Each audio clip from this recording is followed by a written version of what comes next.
الحمدللہ میں پیارے آقا صلی اللہ تعالی علیہ وآلہ وسلم کی سنت ادا کرنے کی نیت سے زلفیں بنوا رہا ہوں، اور ویسے بھی پیارے آقا صلی اللہ تعالی علیہ وآلہ وسلم اکثر قبلے کی طرف منہ کر کے تشریف فرما ہوتے تھے، بیٹھتے تھے، تو میں نے بھی اس نیت سے الحمدللہ اس وقت قبلے کی طرف منہ کیا ہوا ہے۔ زلفیں بنواؤں گا، جس کو گیسو بھی بولتے ہیں، اور یہ آقا کی سنت ہے۔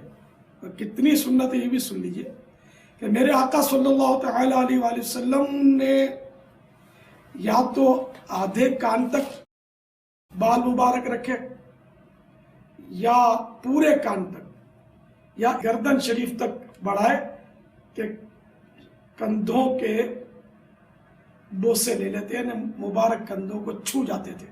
یہ یاد رکھیے، کندھوں سے نیچے بال بڑھانا یہ عورتوں کی نقالی ہے، مشابہت ہے ان کی۔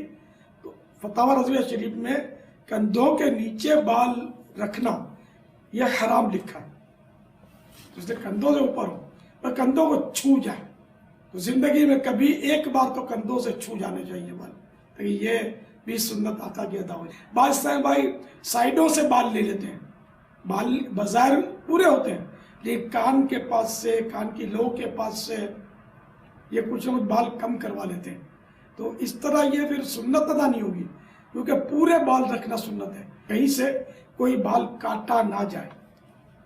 تو بیچ میں مانگ رکھنا یہ بھی سنت ہے، تو جس کی زلفیں ہوتی ہیں اس کی بیچ میں مانگ ہونا بھی آسان ہوتا ہے۔ بسم اللہ پڑھ کر سیدھی طرف سے آپ نے کاٹنے شروع کرنے، ٹھیک ہے؟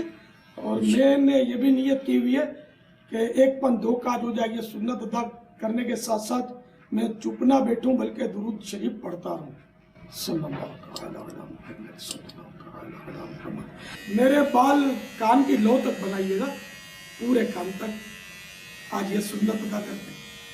الحمدللہ کئی بار میں نے کندھوں تک بھی بال رکھے، کندھے سے نیچے نہیں جانے دیتا میں، لیکن زیادہ تر پیارے آقا صلی اللہ تعالی علیہ وآلہ وسلم نے پورے کان تک بال مبارک رکھے۔ تو یہ سنت ہر مسلمان کو ادا کرنی چاہیے۔ سب اسلامی بھائی، عاشقان رسول، عاشقان صحابہ و اہل بیت، عاشقان اولیاء سنت کے مطابق بال رکھا کریں۔ ان کا دیوانہ امامہ اور زلف و ریش میں، واہ دیکھو تو صحیح لگتا ہے لا شام۔ صلو علی الحبیب صلی اللہ تعالی علی محمد۔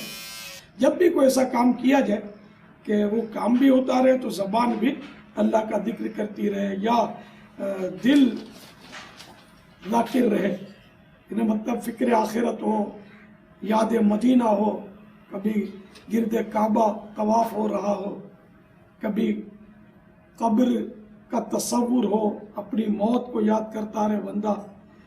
پیارے آقا صلی اللہ تعالی علیہ وآلہ وسلم کا ایک لمحہ بھی اللہ کی یاد سے خالی نہیں گزرا۔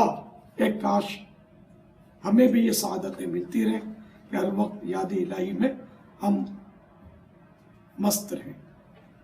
یاد مصطفیٰ بھی یہ بھی ذکر ہے، نعت شریف پڑھنا یہ بھی ذکر ہے، تلاوت یہ بھی ذکر ہے، بیان سنت و برا یہ بھی ذکر ہے، خطبہ، دعا، صلاۃ و سلام، درود شریف، یہ سب ذکر ہی کی اقسام ہے۔